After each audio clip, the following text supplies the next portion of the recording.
Hey there, welcome back to my channel. My name is Darkrast, and just wanted to show off a little bit more of my collection today. It's been a pretty interesting week. There's some things that I'll probably show off in a future video, such as the Nintendo Wii that I scored for $25 at the Deseret Industries. It's our local thrift store here in Utah. Yeah, 25 bucks, but I got no games, so that's a picture, not really a video. It's the version that doesn't play GameCube games, so it's the newer model. The guy at the thrift store actually educated me about that, which was super cool to him, so shout outs to you, man. Another thing that I scored was from a coworker. Thank you so much, Jeremy, for donating your Disney Infinity collection. It's bananas. There's over 100 figures in there, like the characters. You can kind of see it back there on those two white shelves behind me. Probably do a separate video for those one day, but it's going to take a minute for me to go through and just get them all out because there's so many of them. I think there's crystal characters, so I only have one of those, but outside of the crystal characters, they're all there except for two. I don't have Mad Hatter or obviously Peter Pan, but there was another one. I can't remember who it was, but I got almost every one of them from him, so again, thank you so much for that, Jeremy. That was such a cool hookup, and Utah, man, I'm floored by just that generosity. So anyways, on to today's topic, the PlayStation 2 score. So because I'm trying to be thrifty about this collection, I do take like donations from my friends and coworkers that I've just simply asked, like, hey, can you help me build up my retro library of things that I've gotten rid of and then some. So if it's not from a hookup from a friend, I really don't try too hard to find much. I do like to go to the thrift store near me because it's across the street, so it's great. I just go on a quick walk. It's nice to stretch my legs, you know, and just get out and about. So I'm able to find video games there for $3 a piece. Today's lot of the PlayStation 2 games that I'm going to show, the majority of them did come from a thrift store, again for $3 each. And then, yeah, I guess I'll just say it. I got a PlayStation 2, 2 memory cards, 2 controllers, first party, 2 wireless guitars for Guitar Hero, and 10 games for $30 yesterday, and I'm psyched because it all works. So I got this on a classified ad on KSL. That's a local thing. I don't know if that's everywhere, but nice family unit. It just came from, you know, just a normal family, and it shows because it's in great shape. Super easy to clean. I did clean it prior to this video, just ran some Q-tips through it. Popped the casing off and cleaned the lens because they did say they had some issues with it reading discs, but I actually haven't had any problems with it. So this thing is in excellent shape. Gotta love the original fatty design of the PS2. Legendary. Here is a PlayStation 2 memory card. Can you believe they used to be 8 megabytes and it held everything that we needed? So cool. And here's an original PlayStation memory card, so all the PlayStation 1 games that I end up collecting will be stored on that. The controller ports work totally fine. Thrilled to see a first-party controller. This one's in immaculate shape. You can tell kind of just by the thumbsticks how well or how worn it is, rather. And man, what a design increase over the PlayStation 1. Man, this thing's just functional and has vibration and dual analog sticks and multiple trigger buttons. So cool. Really excited to have these.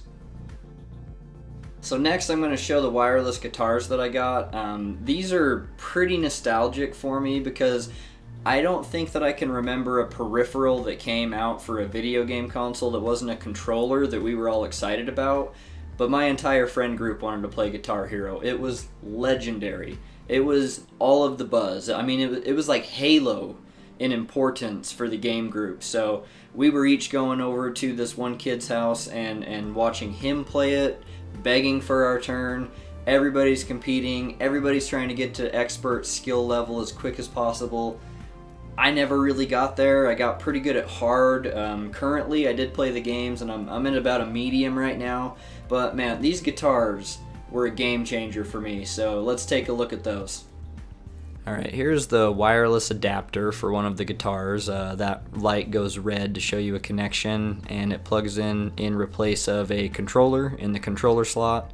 I kind of like how they put a Sharpie dot on this actually. It does, make it so it doesn't look new, but that way you can tell them apart. Here is one of the guitars.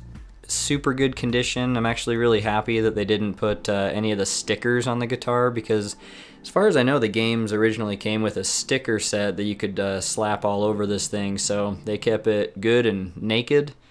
There's the start and select buttons, the whammy bar. Everything works really good. I've actually already played through the first game on medium, so go me. And with the wireless ones, they took 3 AAA batteries, and I'm just showing you the on-off switch there. So yeah, these are in super good shape, and the other guitar is a twin set to this. They both look identical, so friends can game too. Alright, so next I want to show you the games themselves that I've picked up so far. I don't have a ton, but they're a blast to collect because they're everywhere. I'm finding PlayStation 2 games all over the place, and after a quick Google search, it's because there are thousands of PlayStation 2 games. Thousands. Like, to complete this set would be, I don't know if I have the time and the money to complete a set. I don't think I could ever get there, because I just tried to look it up on Wikipedia, and I really couldn't find a clear answer of how many there are. There's a guy that has somewhere around 2,000 in a sealed collection, so I mean, props to that guy. That's amazing. I don't think I could ever get there, but that doesn't mean that I don't have, a good time collecting. And while I'm on that note, I wanted to try to just mention my perspective on collecting versus playing.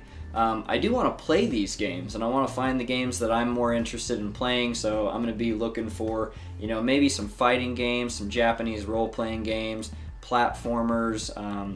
I don't really have any strong JRPGs. I don't think I have any JRPGs in the collection, actually, but I want to get those. I love the Final Fantasy games. My absolute favorite for the PlayStation 2 was the Xenosaga series. I'm going to try to find those, but yeah, let's take a look at the games that I do have, and just know that moving forward, I'm going to balance collecting with playing and make sure that I have, kind of both in check, so that I'm really getting the most out of my $3. Okay, first up we have 007 Nightfire. If I'm being honest, I probably won't get around to playing this for quite a while. A lot of other games are higher on the list, but it's in perfect condition. The booklet looks really nice, so happy to have that. Then we got ATV Off-Road Fury. This is one of the most nostalgic PlayStation 2 games for me. I remember going over to friends' houses and playing the freestyle mode to just kind of roll around the terrain, see how far we can jump, see who could get on top of buildings, and it was just true exploration with that game. It was so much fun. And here's ATV Off-Road Fury 3. I don't recall playing this one, so this will be cool to see how the mechanics are, because the first game controls very well. It's a very tight, controlled game mechanically, so that'll be really fun to play. One of my favorite PlayStation 2 series, Crash Bandicoot. Here is the Wrath of Cortex. So any of these games are a win in my book, and I'm so excited that these got remastered. Not this one, but the trilogy got remastered. We got a new Crash Team Racing on the way. So cool. And here's Ghost Recon. I believe this is number 1, and that is a huge franchise now. The series is still ongoing, and they're still making new games for these. These are really fun shooters. I can't think of any of them that I haven't had a good time with, and I'm sure I played that one back in the day. Alright, next up, Guitar Hero and Guitar Hero 2. As I was saying before, legendary games. This drove so much friendly competition between me and my friends. I'm so nostalgic for these that this is one of the best games in the stack right now for me. And I love the style of that original booklet. Just looks like one of those old folders that we all had in school. So cool. And here's Guitar Hero 3.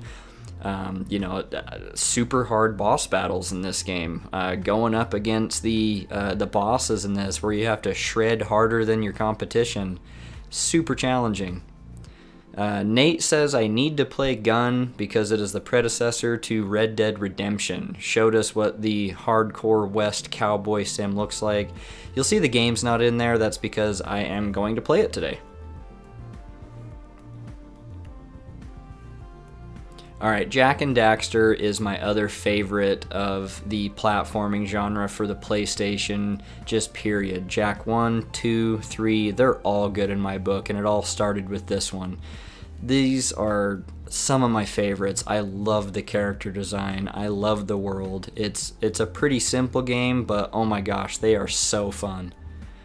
And then Lego games are a dime a dozen at thrift stores. You can find Lego games all over the place, and that's because they're really good and so many different people bought them.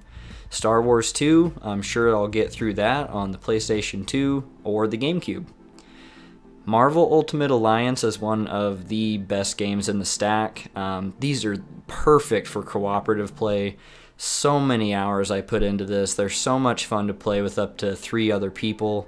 And then just to show you, X-Men Legends really paved the way for Marvel Ultimate Alliance. Me and Nate were talking about this earlier, and oh my gosh, they're both so fantastic.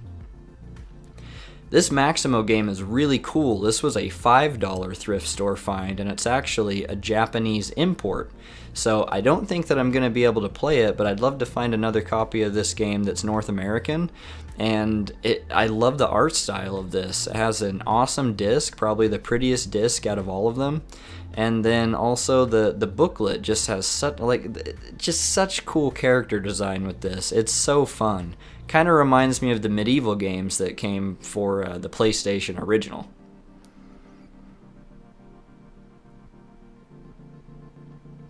Alright, here's Pac-Man World 2. Super fun, colorful platformers. I love the Pac-Man design in these games, so I had to pick this up as soon as I saw it.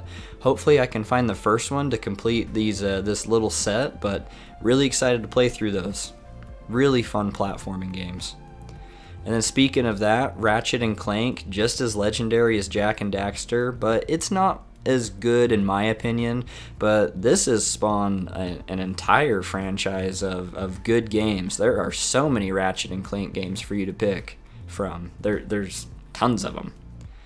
And I haven't played The Sims, but I did play The Sims Urbs, I think it's called, and that one is a little bit more street, but this is just classic Sims, so these games are obviously fun, hugely successful, and still doing really well all the way up to today. Mostly on PC, but I'll give the PlayStation 2 version a try. And Soul Calibur 2, I love the Soul Calibur games. It could be my favorite fighting game franchise because it's a lot of fun to play by yourself. A lot of times I don't have people to play with, so the Soul Calibur games always cater to single player really well, I think, especially the latest one. Alright, SSX, these are so much. This is like the Tony Hawk of snowboarding. I'm kind of sad that I don't have SSX Tricky. And the case is a little broken, but other than that, it's in super good condition. These games are a total blast to play, just like the Tony Hawk games. And as you can see, I have 1 and 3, so I really want to get my hands on SSX Tricky so bad. That's the one I remember. And I picked up the Star Wars Battlefront games because all of my friends have constantly said how good these games are. So here's number 1. You can see it's in excellent condition. It is a greatest hit, so I guess maybe that means it's not as worth as much as the Black Label. But I did get number 2 as well. So yeah, Star Wars Battlefront 1 and 2. It says on the package, everybody's favorite, basically. I show it up a little bit right here, but it essentially says, the coolest Star Wars game ever. So those are going to be a lot of fun to play through. And Wild Wild Racing, I don't know this game, I just picked it up because it looked cool. This one actually cost $5, and oh, if you saw that was the actual game rolling out. I didn't expect this, but Yeah, I found a copy of Jet Moto 2 inside of this disc, or this case. So maybe that's why it was $5, is because there was actually a PlayStation 1 classic hiding inside. But this is what this clip was supposed to look like. So take two. There's the driver's handbook in the game. Again, I haven't played that, but that'll be a lot of fun to get into. Alright, and then the final portion of the video, if you've watched my other ones, you're familiar with the fact that I love to go through the game manuals a little bit and show those off because we don't really get them anymore. Very few and far between do game developers include a manual with the copy of the game. They say that it's because it's more about going green. I think that's kind of horse crap because, I mean, they're programming multiple hours into these new games to tutorial us into knowing what's going on, rather than just giving us a quick sheet to look at that says press X to jump, square to punch things, and so on. So I mean, if you're spending that much time in development towards programming tutorials, are you really going green? Because you're running all those devs' computers and doing all, that's besides the point. Anyways, I love game manuals. Let's take a peek at the ones that I have. Alright, let's check out some booklets. This ATV Off-Road Fury 3 booklet actually gave me quite the surprise. So inside you'll just see kind of basic informational layout for that. But the thing that's really cool is there was actually right in behind it, so I couldn't really see it until I took this out. There was a sticker pack that I'm about to show off, and yeah, so there's game informationals, but then there was a sticker pack that is unused. How cool is this? I wonder if the original owner did what I did and actually didn't see it behind it. But yeah, it features these bands as part of the soundtrack, and you actually get some stickers to show support for them, so that was really neat. And the other kind of special manual that I wanted to show off is the Jak and Daxter one. It's actually a fold-out that you'll see me struggling with here. But again, love the character design of Jak. Daxter with his sassy attitude. And, and it's unfortunate what happened to him as he fell into that vat and became basically a rodent. So I mean, I'd be sassy too, but look how cool this is. There's a whole fold-out map of the area that you play in. Little informational things on the bottom there. You get to see some of the rideable mounts. And then on the other side, there's actually a half-page poster that you can hang up on your wall. I'm not going to. I'm just going to keep it in the case to try to preserve it a little bit, but I thought that was really cool. The first time that I looked at the booklet, I actually didn't know that was in there, so that was a really, really cool surprise there for me.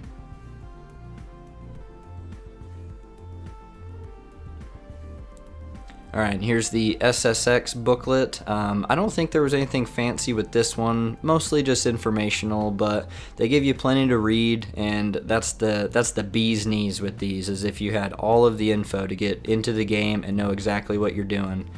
Here's Soul Calibur 2, a beautiful colored booklet. I really like the character portraits that are in the top corners, showing off the roster, and then again you just see how to play, and a lot of these games actually had those mail-in cards in the back, so that was a pretty cool find.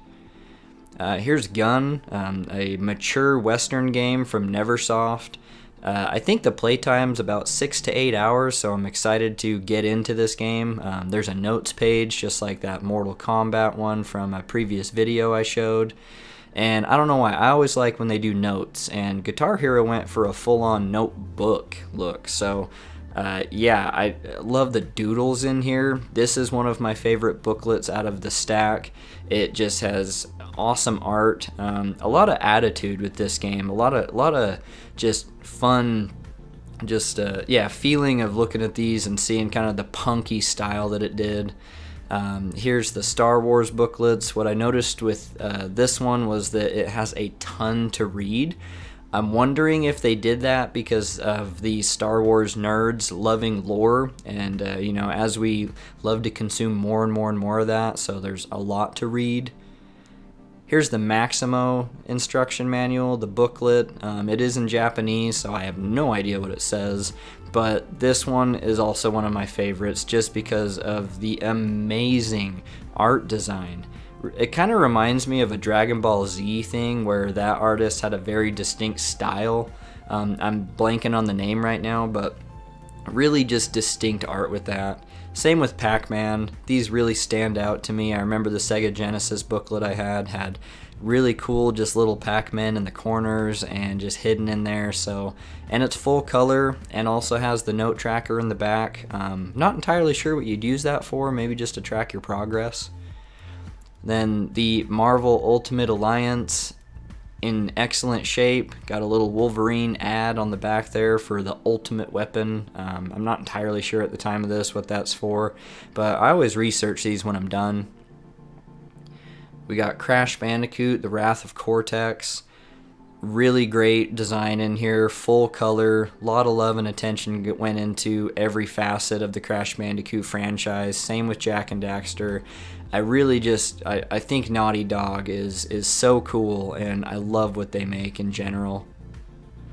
And ATV Off-Road Fury, again, a color booklet. That's always a big deal to me. I think the black and white ones are a little plain, and it doesn't show it in the booklet, but one of my favorite things with the ATV Off-Road Fury game is that it has a gas can for the loading icon.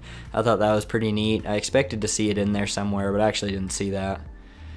And then James Bond, just teaching you how to play. Hey, thank you so much for checking out this week's video. I'm going to be trying to do some different type of collection videos to show off the games a little bit more individually, but I currently don't have a method of game capture, so trying to work on that. I don't know how to share these gameplay experiences, but I am looking into it, and I'll probably just go through and do an overview of the man cave as it is. To show you the beginning of what will probably drive me into a financial crisis, because the thrift store is going to break me. I am addicted to game collecting right now, and it is so much fun. So hopefully you enjoy collecting. Let me know down in the comments maybe what your favorite collection pieces are and what you shoot for. But I think that after getting this PlayStation 2, I'm going to have the most fun collecting for this system, because it is my all-time favorite system. The most nostalgic for me, and as a teenager slash child, I had over 100 games, so I mean, I loved it back then. I was throwing every penny that I had at these games, so I'll probably do that again, and my wife might have some beef with that, but that's okay. But either way, thank you so much for watching this video. Catch you next time, and remember, finger guns are always cool. Never go out of style.